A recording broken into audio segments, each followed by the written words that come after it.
प्रभु, आपकी कृपा से पुनः अधर्म पर धर्म की विजय हुई। उचित अनुचित का भेद संतान को बताना, उसे सन्मार्ग पर चलने के लिए प्रेरित करना अभिभावक का कार्य होता है। अन्यथा मेघनाद के समान प्रतिभावान पुत्र भी अधर्म पथ पर भटक कर अपने प्राण गंवा बैठता है।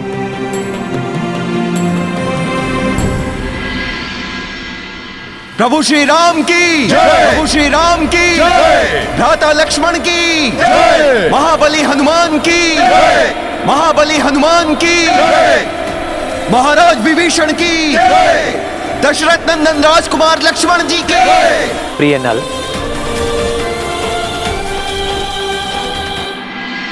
जी प्रभु।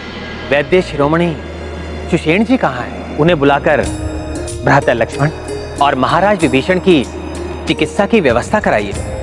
आज्ञा प्रभु। मुझे क्षमा करे प्रभु, मैं भैया लक्ष्मण और महाराज विभीषण को आहत होने से नहीं बचा सका। इसमें क्षमा याचना कैसी हनुमान जी? युद्ध में आहत होना तो वीरता का चिन्ह होता है। वास्तव में हनुमान के कारण ही मेघनाद वध संभव हुआ है।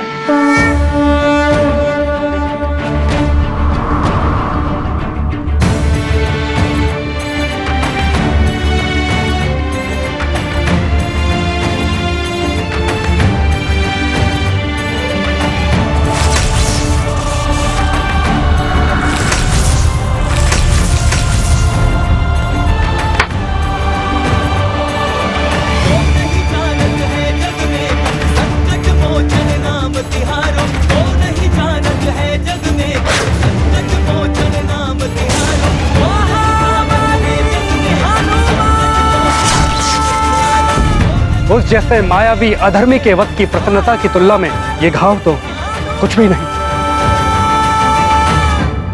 सत्य कहा प्रभु, ये घाव तो मेरी इस औषधि के लेप से अवश्य भर जाएंगे, परंतु जो घाव रावण को मिला है वो घाव अब कभी नहीं भरेगा।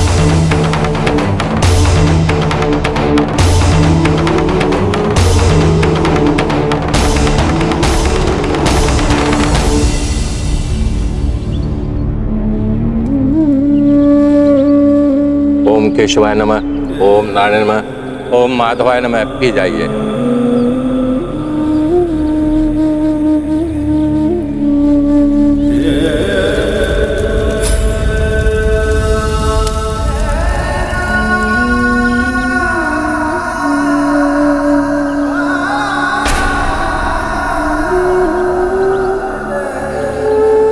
इदं ब्रह्मण अर्पणस्तु।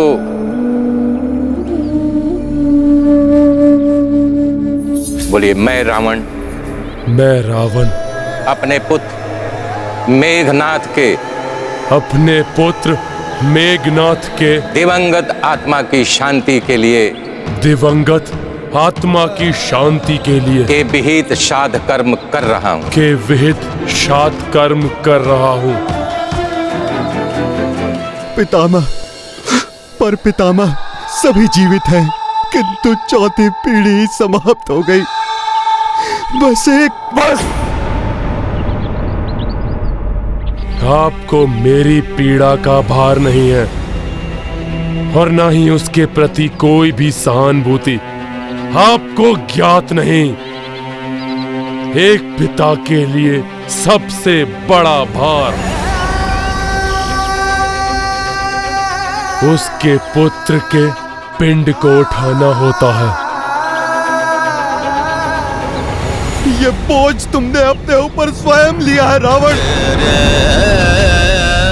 तुम्हारे ही कारण आज हमारे कुल का अंतिम सूर्य भी अस्त हो गया।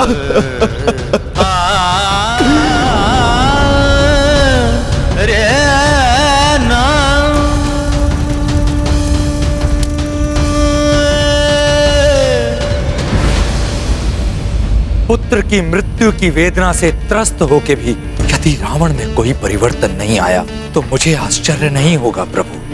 परंतु अब उसकी क्या चिंता। युद्ध तो अब अपने अंतिम चरण में पहुंच चुका है और लंका में अब एक ही योद्धा शेष है, रावण। लंकेश रावण ने अपने कुल के अंतिम कुल दीपक को भी खो दिया है माता, किंतु लंका के इस दुख में भावी सुख निहित है।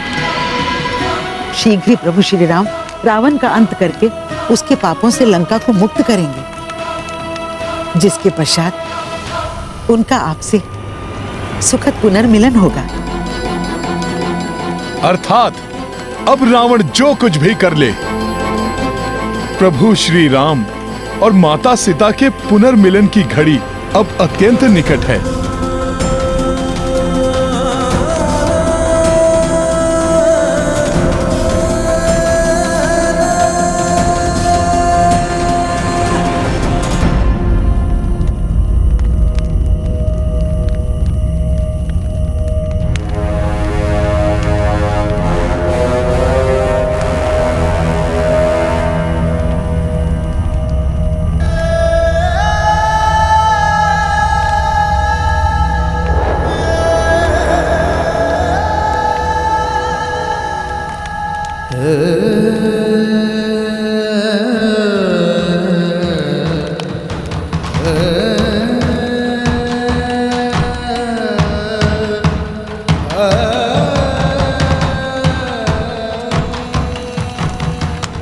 और आपका विश्वास पाने हेतु आपके समक्ष प्रस्तुत है ये मेघनाद।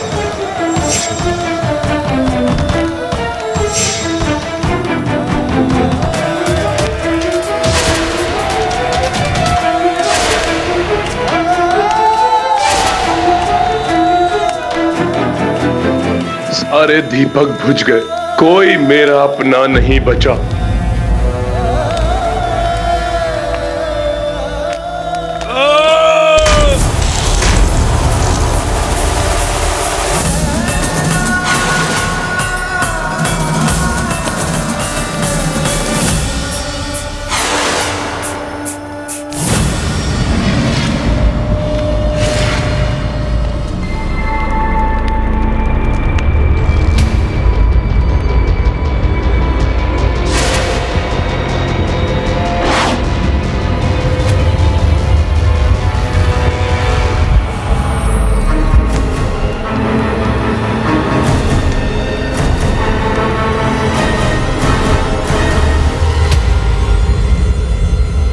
ये तो हमारे ही कुल का दीपक प्रतीत हो रहा है,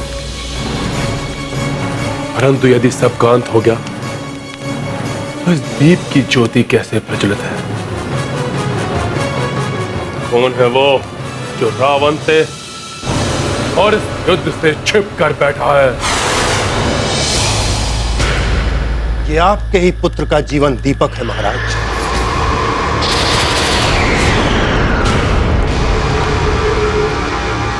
मही रावण नाम है उसका।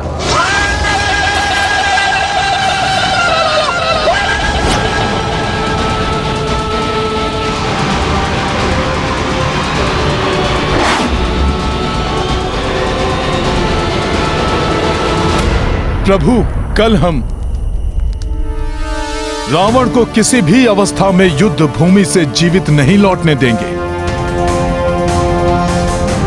कल उसका सर्वनाश निश्चित है प्रभु।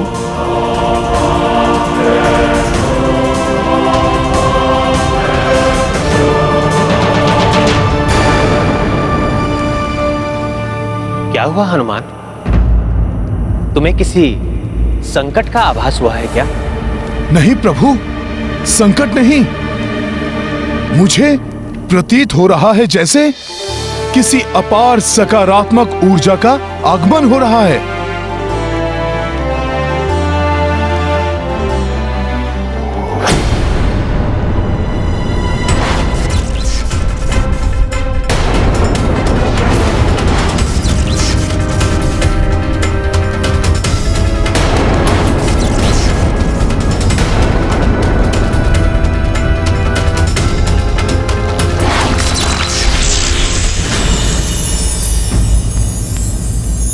ऋषि अगस्त्य,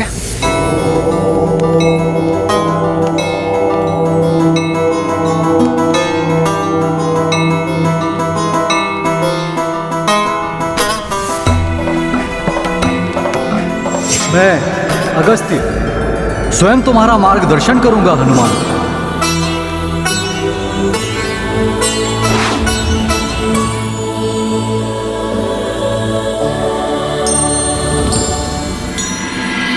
हे दशरथ नंदन राम, भविष्य में एक समय ऐसा आएगा जब आप धर्म के सबसे बड़े शत्रु से युद्ध करेंगे। तब कभी बाण रहित न रहने वाला ये तुणीर आपकी सहायता करेगा।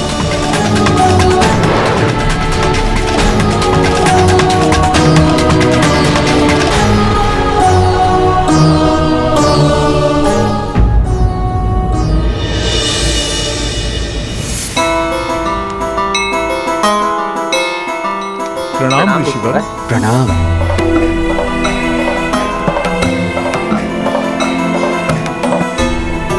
जिस प्रकार आज आपकी विजय हुई है, उसी प्रकार भविष्य में इस धर्म युद्ध में आप ही की जय हो। हे महर्षि, आपका आशीर्वाद अवश्य फलित होगा। धर्म इसी प्रकार अपने संपूर्ण बल के साथ अधर्म का सामना करेगा। अब उस दुष्ट रावण का कोई भी छल, कोई भी शक्ति, कोई भी माया उसे उसकी मृत्यु से नहीं बचा सकेगी ऋषिवर। अवश्य हनुमान, परंतु आज की रात्रि रघुनंदन राम और लक्ष्मण पर आसन्न संकट से उन्हें सुरक्षित रखना अति आवश्यक है।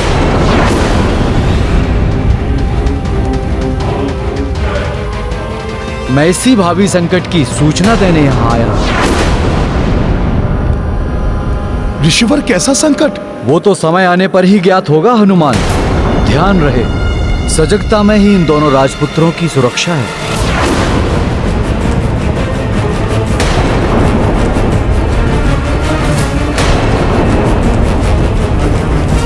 कल्याण हो।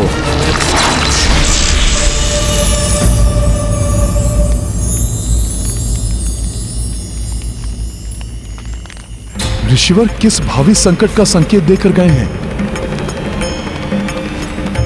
उस मनहूस का नाम भी आप अपने मुख पर कैसे लाए, जिसे जीवन के प्रारंभ में ही मैंने मृत्यु प्रदान की थी? क्षमा महाराज, क्षमा। उसकी कुरूप छवि से आतंकित होकर ही आपने उसका परित्याग किया था। ये जानते हुए भी उसका नाम ले रहा हूं मैं।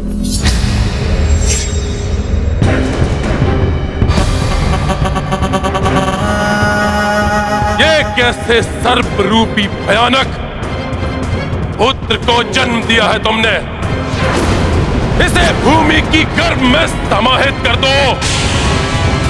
मैं इसे कदापि स्वीकार नहीं करूंगा।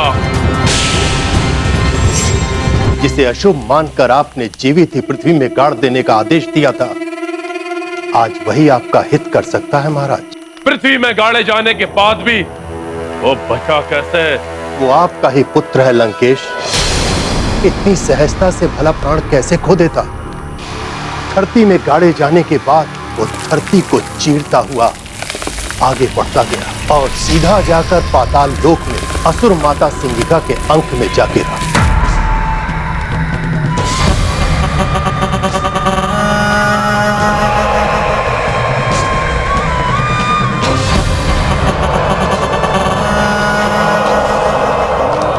असुर माता सिंगिका ने उसका लालन पोषण किया और समस्त असुरी माया की शिक्षा दी। महिरावण बाल्यकाल से ही माता के साथ मिलकर महामाया की पूजा करने लगा। बाल्यकाल से ही महामाया को प्रभावित कर महिरावण ने अव्यस्त और वरदान को प्राप्त किया। एक ऐसी माया जिसको देवता भी नहीं समझ सकते।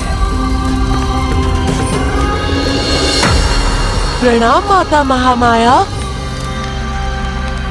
पुत्र, मेरे प्रति तुम्हारे समर्पण भाव से प्रसन्न होकर मैं तुम्हें वरदान देती हूँ।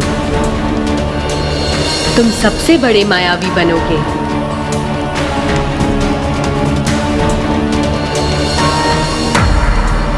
फिर उसका क्या हुआ? फिर क्या महाराज, असुर माता सिंगिका अपना दायित्व निभाते निभाते पाताल लोक छोड़कर चली गई। और महिरावण कुरूप होने के कारण अन्य बालकों से तिरस्कृत होता रहा।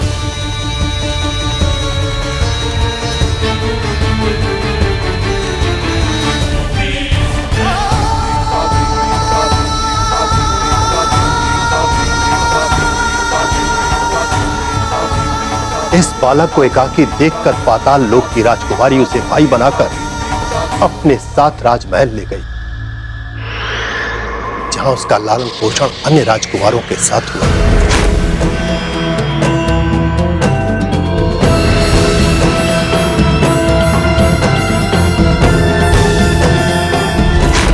और आज वही आपका महिरावण पाताल लोक का स्वामी है महाराज।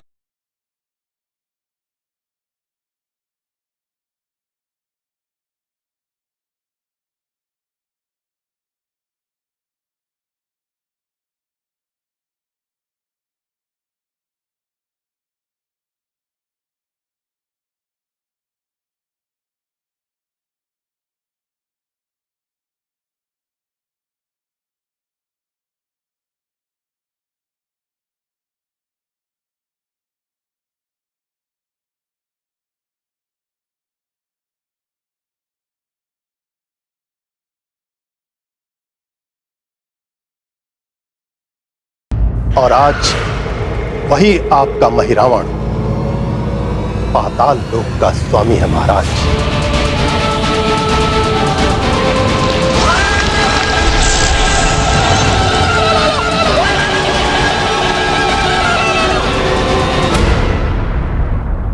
रावण पुत्र महिरावण,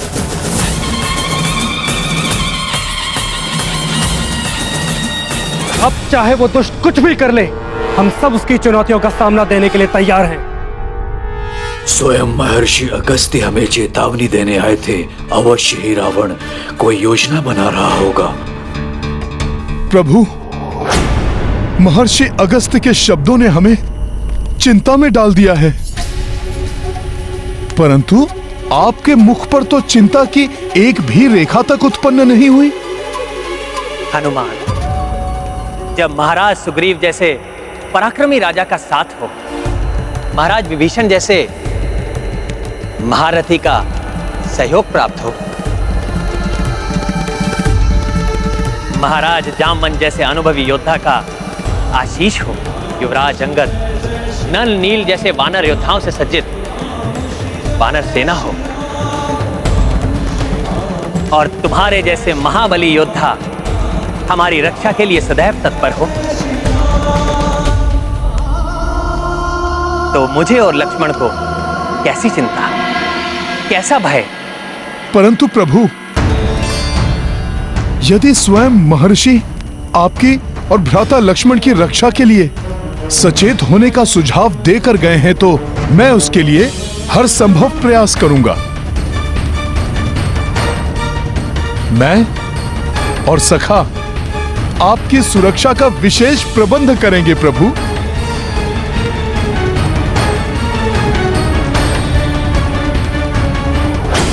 मेरा पुत्र महिरावण अब पाताल लोक का महाराज है। मैं महिरावण को बुलाऊं, वो अपने भ्राता के वध का प्रतिशोध लेगा। मायावी शक्तियों से संपन्न वो उस वनवासी और उसकी संपूर्ण वानर सेना का नाश करेगा।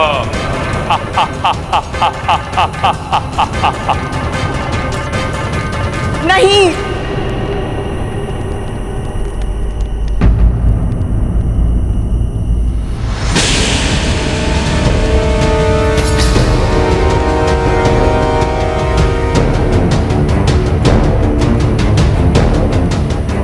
आश्चर्य है मुझे आपकी कुबुद्धि पर। आपको ये ज्ञात हुआ नहीं कि हमारे कुल का एक दीपक अभी भी प्रज्वलित है और आप उसे भी बुझाने चल दिए। क्या आपको तनिक भी बंद हो जाए।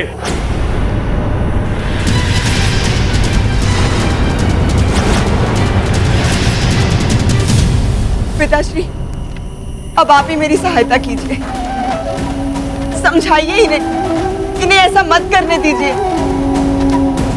पुत्री मंदोदरी, लंका और राक्षस कुल का मान और सम्मान दांव पर लगा हुआ है। इस समय ऐसी अवस्था में इस युद्ध में विजय प्राप्त करना ही एकमात्र हमारा लक्ष्य होना चाहिए।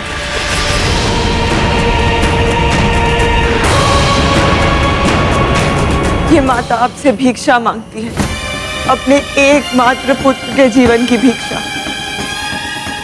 अब केवल वही शेष बचा है, उसे तो जीवित रहने दीजिए।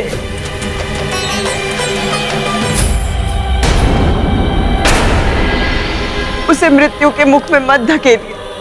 पुत्र का धर्म यही है कि वो अपने पिता के काम आए, और यही उसके जीवन का उद्देश्य होना चाहिए। अपनी मृत्यु के पश्चात अपनी चिता को अग्नि देने के लिए किसी को तो शेष रहने दीजिए।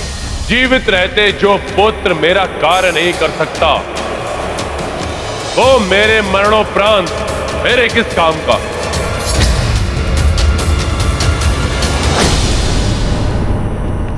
मैं महिरावन को बुलाने का निर्णय ले चुका हूं।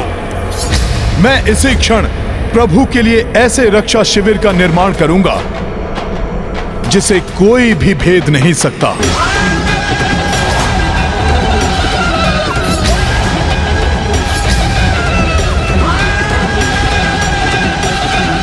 मैं इसी क्षण प्रभु के लिए ऐसे रक्षा शिविर का निर्माण करूंगा जिसे कोई भी भेद नहीं सकता। नहीं महाराज, आपने महिरावण का परित्याग किया था, इसलिए वो आपके बुलावे में नहीं आएगा। तब मैं जाऊंगा उसके पास, फिर कैसे ठुकराएगा वो मेरा आदेश। जी महाराज, इस राज्य गृह में ही एक ऐसा गुप्त मार्ग है जहां से प्रवेश करके आप पाताल लोक में अपने पुत्र महिरावण और पाताल के स्वामी महिरावण से भेंट कर सकते हैं।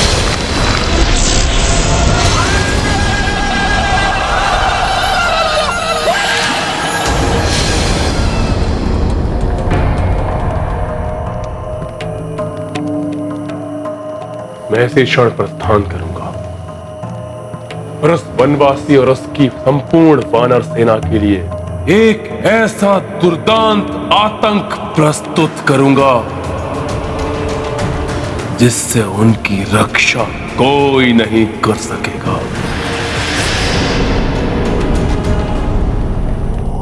किंतु हनुमान, आप ऐसा कौन सा विशिष्ट शिविर बनाएंगे जो हमारे द्वारा प्रदत्त शिविर से भी शक्तिशाली होगी? वो शिविर होगा मेरी सखा, मेरी पूंछ का शिविर।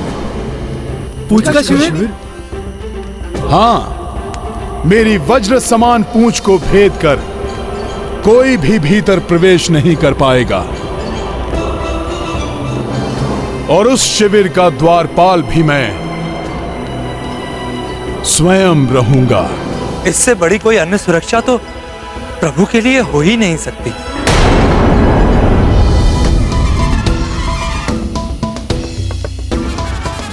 अब मैं रावण और उसकी किसी भी माया को शिविर में प्रवेश नहीं करने दूंगा।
मेरी पारदर्शी देह के कारण मेरी उपस्थिति का इन राक्षसों को आभास भी नहीं होगा।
जय माता महामाया।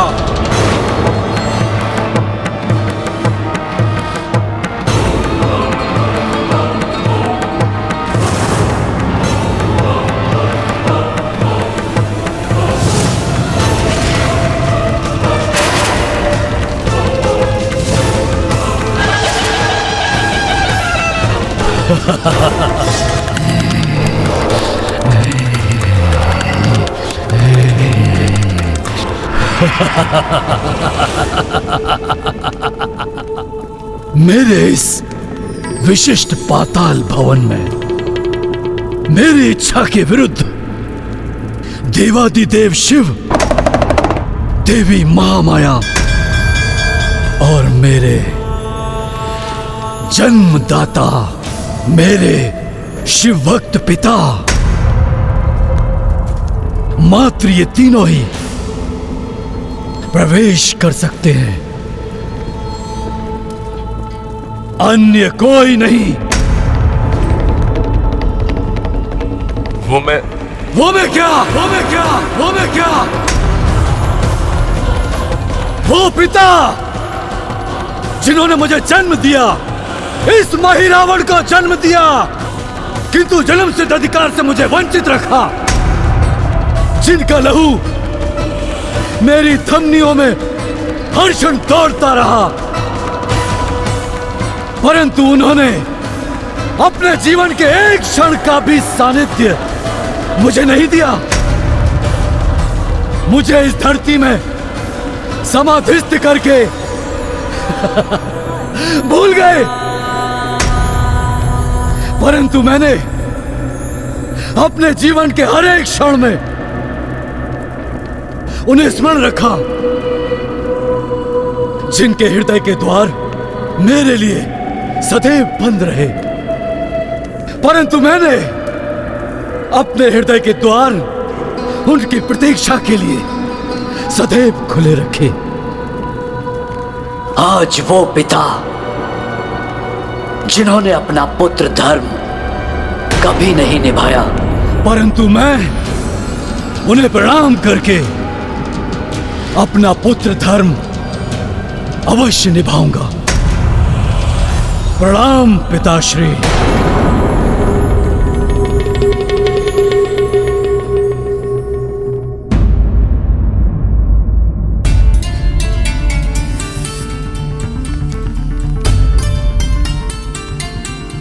आप सब इस प्रकार अवाक से क्यों देख रहे हैं हमें? जिसके प्रति हृदय में भक्ति होती है, उसके प्रति सब कुछ समर्पित करने में ही सच्चे आनंद की अनुभूति होती है। मैं तो मात्र अपने और अपने सखा की सेवाएं प्रभु को अर्पित कर रहा हूँ। आशा है कि ये शिविर आपके लिए सुखदायक होगा।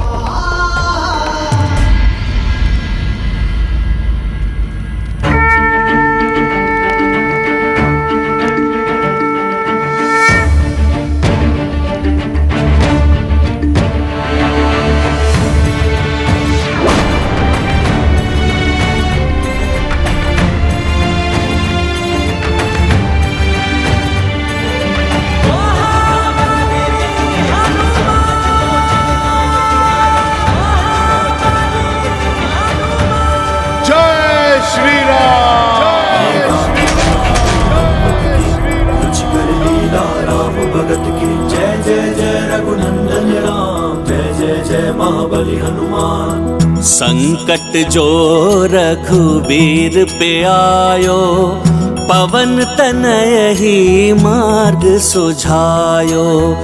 वज्र समान जो पूछ थी पाई, शिविर अभेद सोता से बनाई।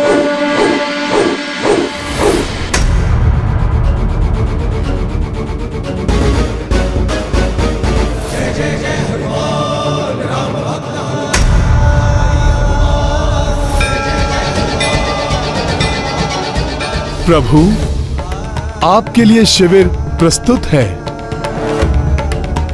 मैं स्वयं शिविर के द्वार की रक्षा के लिए नियुक्त रहूंगा। आप निश्चिंत होकर इसमें विश्राम कीजिए। हनुमान, जब तुम्हारे जैसा महायोद्धा द्वार की रक्षा में उपस्थित हो तो चिंता कैसी?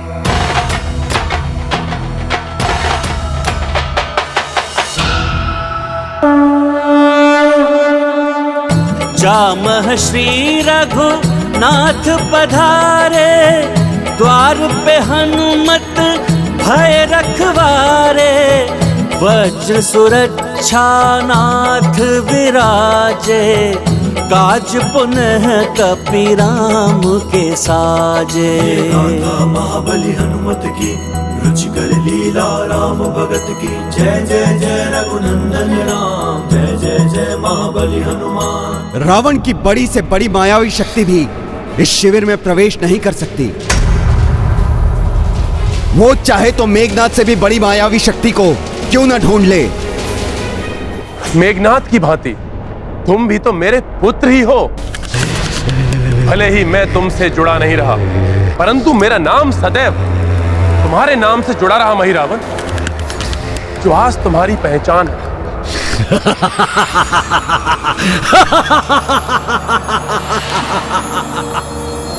आज अकस्मात ही मैं आपके पुत्र मेघनाद की भांति हो गया। मेरे प्रिय पिताश्री, मैं मेघनाद जैसा नहीं हूं मेघनाद जैसा जो एक तुच्छ वानर से परास्त हुआ, जो नर एवं वानर के हाथों जिसका वध हो गया।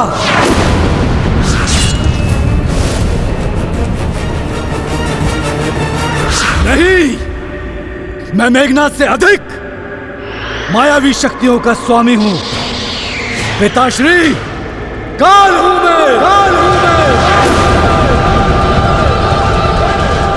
उन नर और वानरों के लिए महिरावण हूं मैं। तो तुम्हें सब कुछ ज्ञात है। से या सौभाग्य से सही, किंतु महान लंकेश रावण का पुत्र महिरावण हूं मैं। और योग्य पुत्र वही होता है जो अपने पिता से 2 ढग आगे रहे। मेरे प्रिय पिताश्री, सब ज्ञात है मुझे। उत्तम, अति उत्तम मेरे पुत्र, मुझे गर्व है तुम पर। गर्व?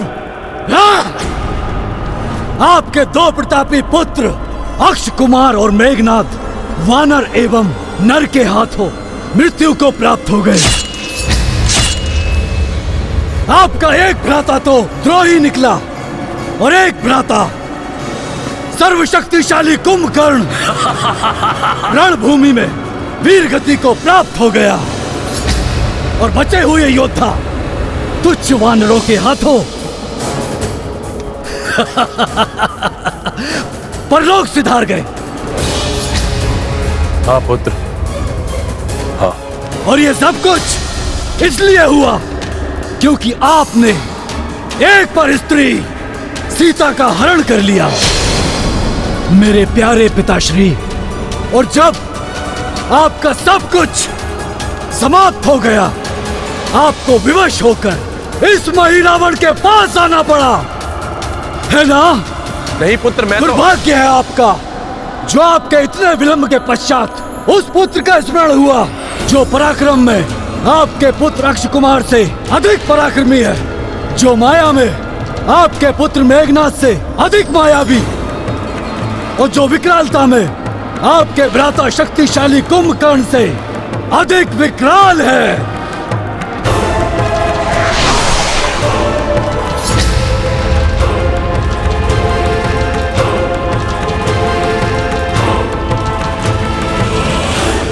बातें तो तुम बहुत बड़ी बड़ी करते हो मही रावण।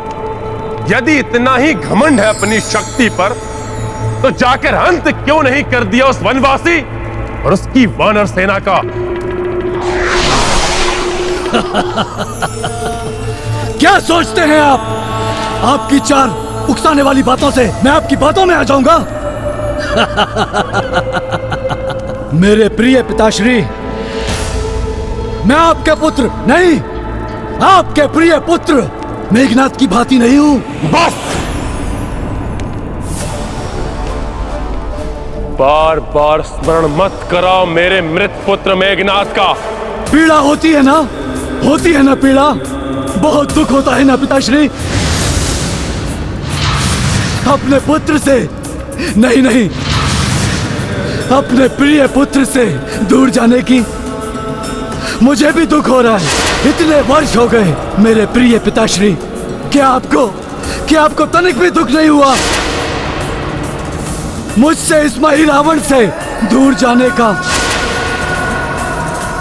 फिर किस बात का पक्ष रखते हो? हाँ? कि मैं वहां जाकर आपका कार्य करूं? नहीं! इस समय मुझे शांत रहकर इस मूर्ख को अन्य युद्ध, क्योंकि अब तुम ही मेरे उत्तराधिकारी हो। मेरे पश्चात तुम ही बनोगे इस लंका के लंकाधिपति लंकेश मही रावण।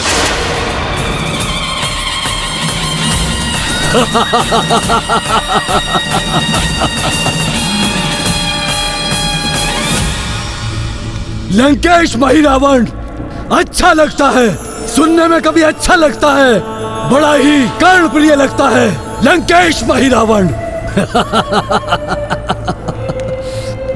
परंतु मेरे प्यारे पिताश्री, ये मही रावण भविष्य के सपने नहीं देखता, वर्तमान में विश्वास रखता है। और कौन जाने कल आपके पश्चात ये लंका ही ना रहे। बात करना है तो आज की कीजिए, आज और इसी क्षण। क्या दे सकते हैं आप मुझे?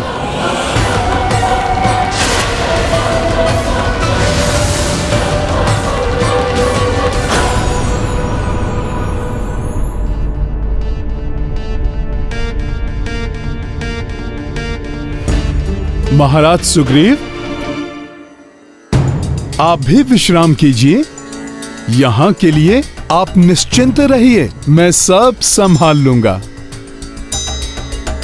मेरी इच्छा के बिना यहाँ पर कोई भी प्रवेश नहीं कर सकेगा। किंतु हनुमान, ऋषिवर अगस्त्य को किसी अनिष्ट का संदेह हुआ होगा, इसीलिए तो उन्होंने इस विशेष सुरक्षा का सुझाव दिया था। महाराज, आप सब मुझ पर विश्वास रखिए। जाइए, आप सब निश्चिंत होकर निद्रा लीन हो जाइए, जिससे कि कल के युद्ध में रावण का सामना करने के लिए पूर्ण स्फूर्ति के साथ सब रणभूमि में उतर सकें। हनुमान सत्य कह रहे हैं। रावण घायल सिंह की भांति दुर्दांत हो गया है। कल रावण की भयता का दमन करने के लिए हमें अपनी पूर्ण शक्ति और सजगता को संजो कर रखना होगा कल के लिए। ठीक है हनुमान, कदाचित कल प्रातःकाल आरंभ होने वाला युद्ध निर्णायक युद्ध हो, इसलिए आप सभी को अपने अपने कक्ष में जाकर विश्राम करना चाहिए। पुत्र महिरावन, वो दोनों वनवासी रघुकुल के राजकुमार हैं।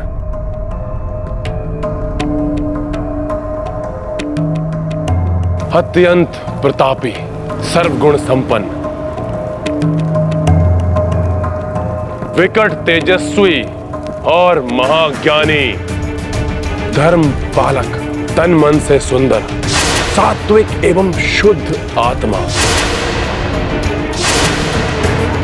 सत्य तो यह है कि उनका ज्येष्ठ भ्राता ही अयोध्या का चक्रवर्ती सम्राट बनेगा।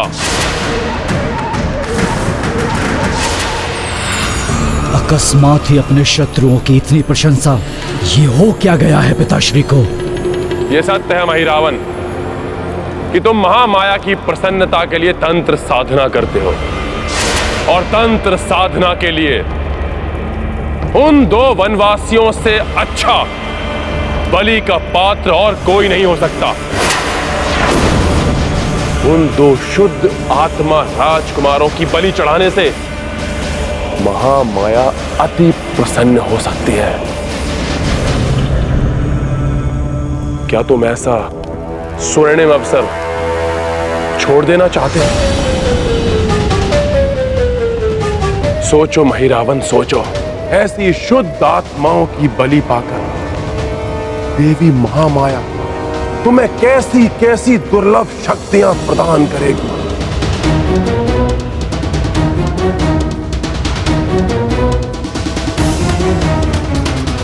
उत्तम, अति उत्तम। मैं चढ़ाऊंगा उन दो रघुवंशियों की बलि देवी महामाया के चरणों में।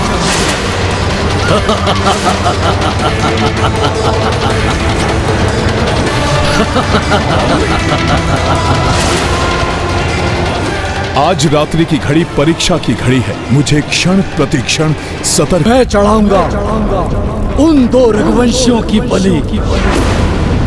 मैं आभारी रहूंगा तुम्हारा, जो तुम मेरा ये कार्य करोगे। नहीं, नहीं, आपके लिए नहीं, अपने लिए करूंगा। उन श्रेष्ठ आत्माओं की बलि चढ़ाकर इस संसार का सर्वशक्तिमान योद्धा बन जाऊंगा मैं।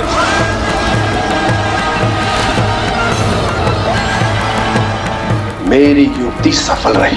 तब पाताल से लेकर स्वर्ग तक एक छत्र राज होगा मेरा, इस महिरावण का।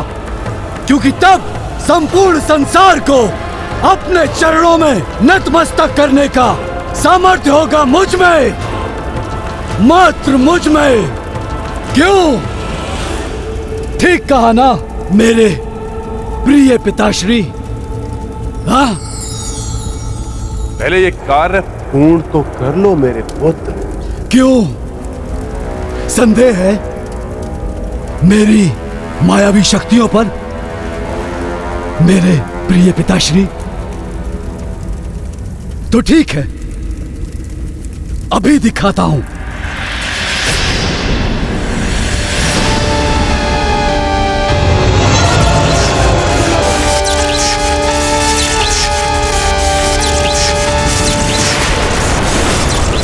क्यों पिताश्री, मायावी दर्पण देखकर चौंक गए ना?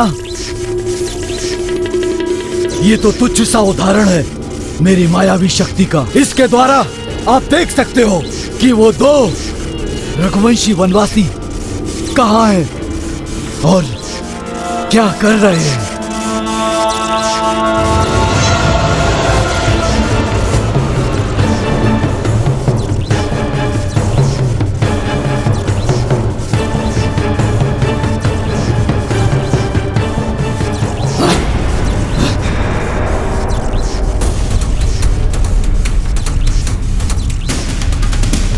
वो दो वनवासी रघुवंशी कहाँ हैं? कहीं दिखाई नहीं दे रहे। ये वानर देख रहे हो मेरे पुत्र, ये बड़ा ही मायावी वानर है। अवश्य इसी की पूत से बने हुए शिविर में होंगे वो दोनों वनवासी।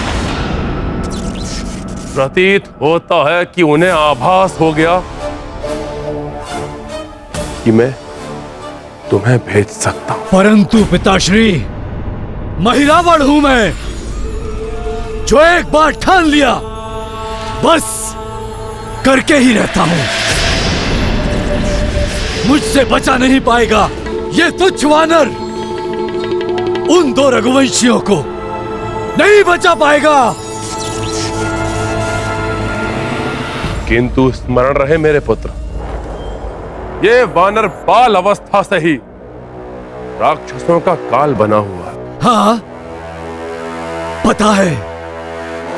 और बड़े होकर इसने आपकी वाटिका उजाड़ी, लंका का दहन किया, नवग्रहों को मुक्त करा के मेघनाथ की मृत्यु का योग बनाया।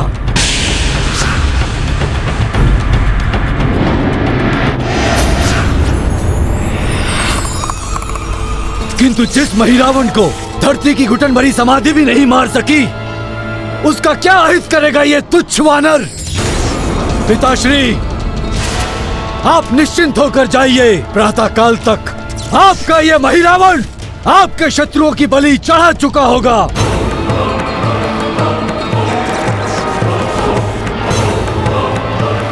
उचित है महिरावण, परंतु ध्यान रहे उस वानर से सदैव सावधान रहना।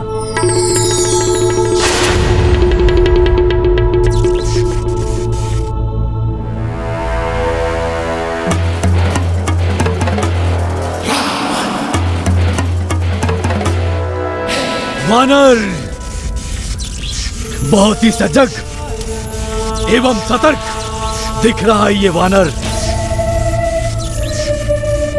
देखते हैं कितने सतर्क हो। पिपीलिका, पिपीलिका, मेरे समक्ष उपस्थित हो जाओ।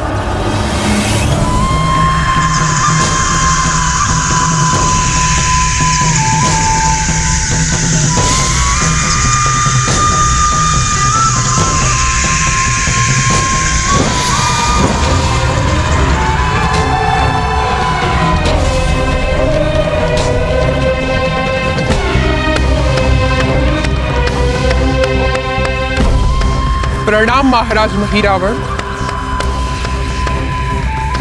पिपलियों की रानी पिपलिका आपकी सेवा में उपस्थित है, आज्ञा दीजिए।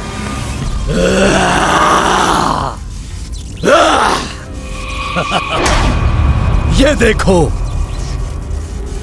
देखो रानी पिपीलिका।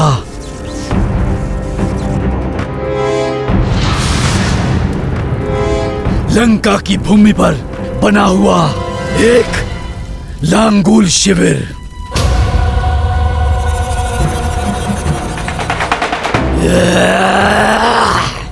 और इस लांगूल शिविर में दो रघुवंशी वनवासी भाई, ये दोनों मुझे इस महिरावण को मुझे यहाँ चाहिए। बहुत ही साधारण सा कार्य है महाराज। हाँ? मेरी ये छोटी छोटी पिपलियां इनके शयन धारा के साथ ही इन्हें यहाँ ले आएगी।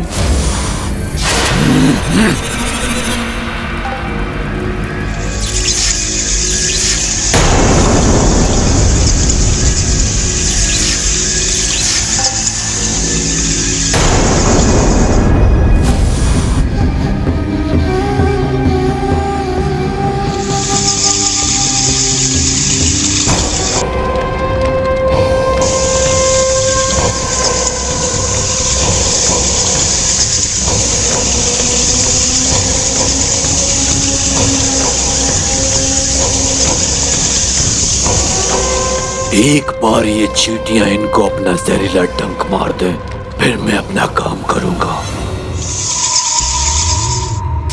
देख रहे हैं महाराज, मेरी पिपलियों की कार्यकुशलता। अभी तो बहुत रात्रि शेष है। रात्रि व्यतीत करने के लिए कुछ तो करना ही होगा। समय व्यतीत करने के लिए प्रभु श्री राम के कीर्तन से कोई भी अधिक उत्तम कार्य तो है ही नहीं।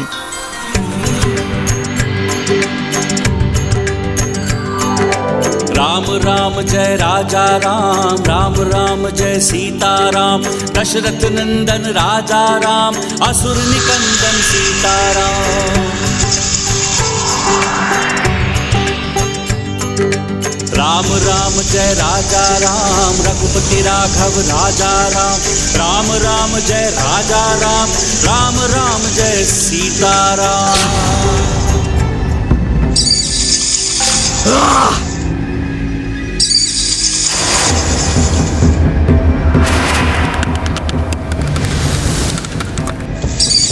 पिपीलिकाओं ने ये कार्य क्यों रोक दिया?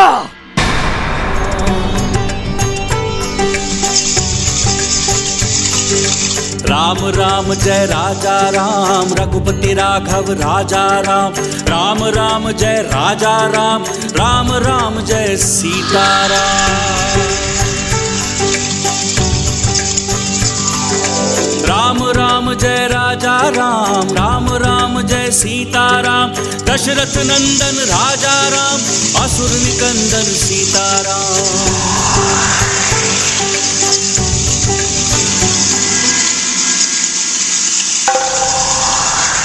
ये हो क्या गया है पिपलिकाओं को?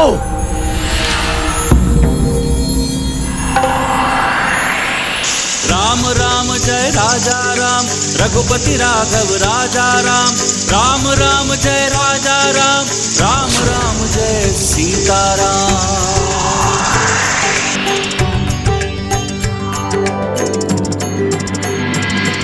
उस वानर ने अपने मधुर स्वर से लगता है मेरी पिपलियों को वश में कर दिया है, किंतु वो वानर मुझे वश में नहीं कर सकता। महाराज, मुझे वहां जाने के लिए प्रस्थान की अनुमति दीजिए।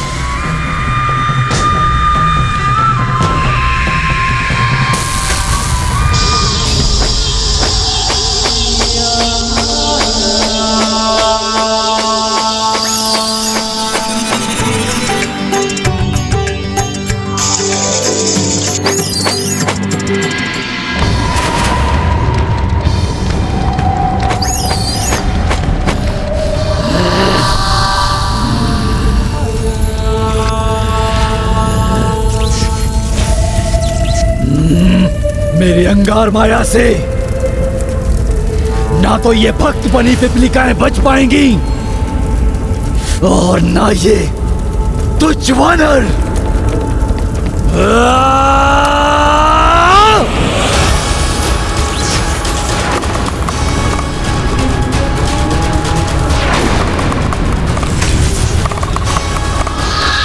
राम राम जय राजा राम, राम राम जय सीता राम, दशरथ नंदन राजा राम, असुर निकंदन सीता राम।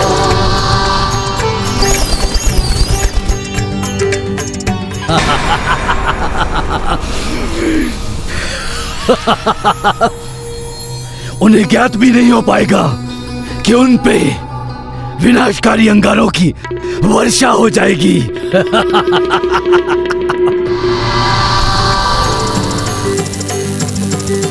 राम राम जय राजा राम, राम राम जय सीता राम, दशरथ नंदन राजा राम, असुर निकंदन सीता राम।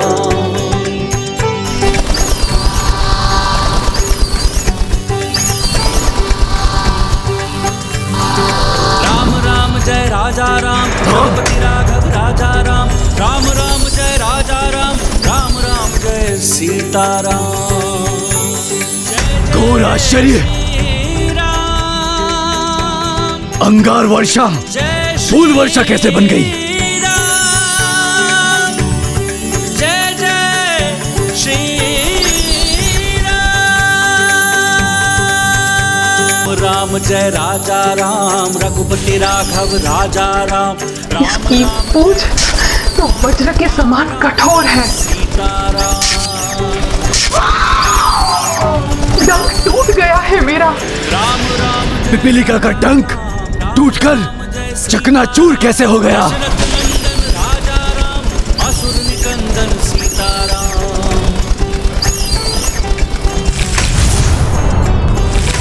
राम राम जय राजा राम रघुपति राघव राजा। किंतु भजन में मग्न ये वानर, इसको तो आभास तक नहीं हुआ। ये सब कैसे हो गया? अवश्य इस वानर की त्वचा लोहे से भी कठोर है।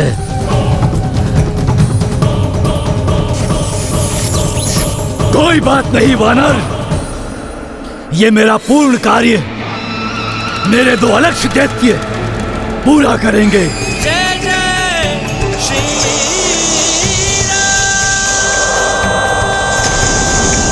महामायावी दैत्य आराहस्त और पाषाण भेदी उस वानर के पूंछ से बने शिविर में सेंध लगाकर उसके भीतर जो नर है उसे लेकर आओ। जो आज्ञा स्वामी। हाँ रास, चले शिविर की ओर। परंतु उस वानर से सावधान रहना, वो कुछ करे उससे पहले कार्य संपन्न होना चाहिए। हनुमान,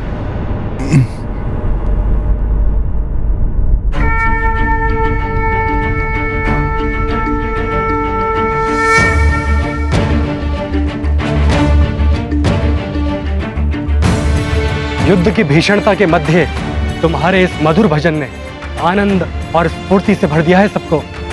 धन्यवाद लक्ष्मण भैया, परंतु प्रभु श्री राम का नाम ही मधुरता का भंडार है और उनके नाम संकीर्तन तो आनंद का सागर है, जिसे गाने वाला और सुनने वाला आनंद से झूम ही उठता है। जय श्री राम।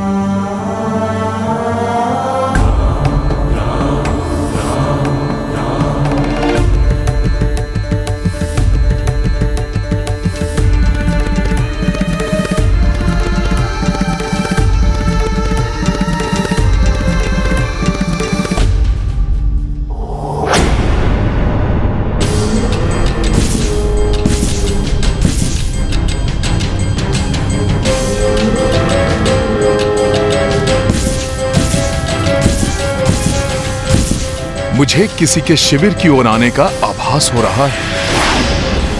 ये कैसे हो गया?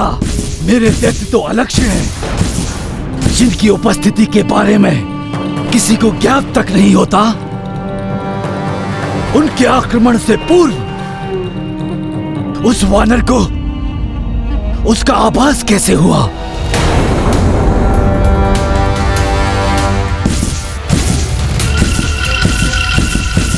कोई तो है।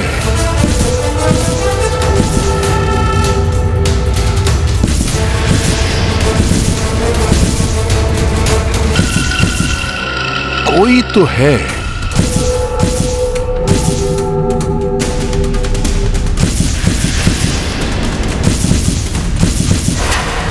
किंतु ये है कहां?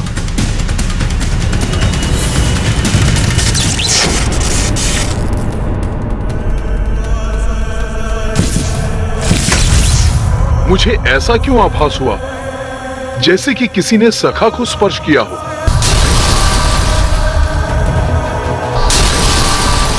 नहीं, ये अवश्य ही एक भ्रम मात्र है। ये क्या? एक और आश्चर्य, पाषाण भेदी का प्रहार इतना प्रभाव भी नहीं छोड़ पाया कि उस वानर को उसका आभास भी नहीं हो रहा है।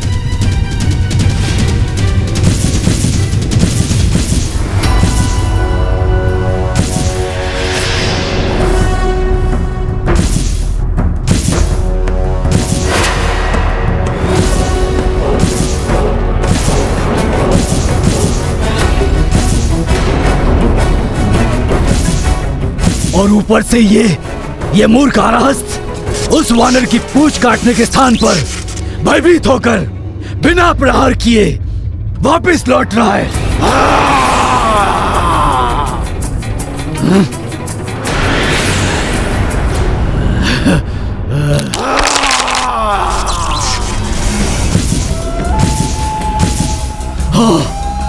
बहुत अच्छे आराहस्त, वार करो उस पर।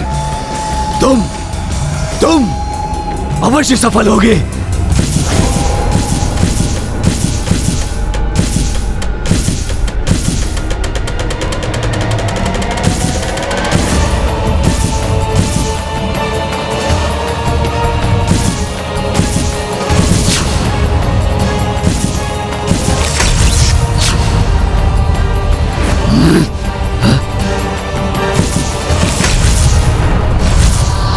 कोई तो है।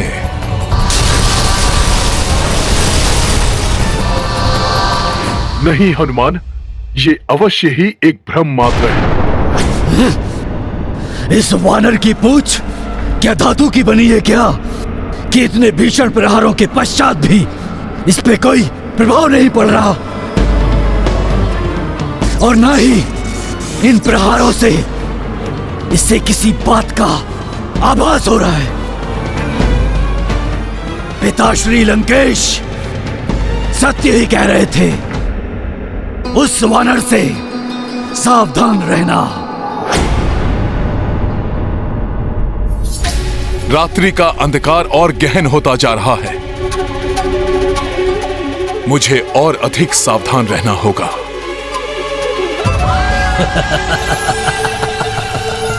तुम कितने भी सावधान हो जाओ वानर, परंतु इस महिरावण से बच नहीं पाओगे, और ना ही बचा पाओगे उन दो रघुवंशियों को, क्योंकि मैं स्वयं आऊंगा, लंकापति रावण का पुत्र महिरावण स्वयं आएगा। तुम बस इसी तरह बैठे रहोगे और मैं उन दो रघुवंशियों को लेकर चला जाऊंगा।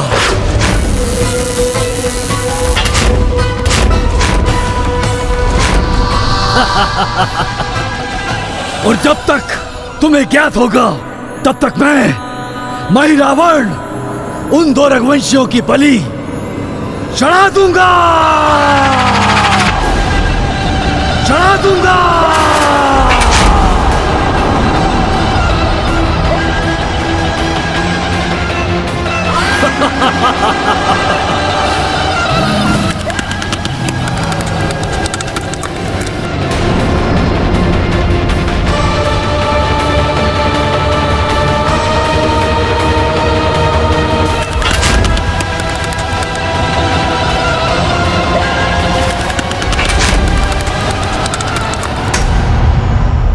कितनी भी विकट परिस्थिति हो, निष्ठावान व्यक्ति अपने कार्य के प्रति पूर्ण समर्पित होते हैं।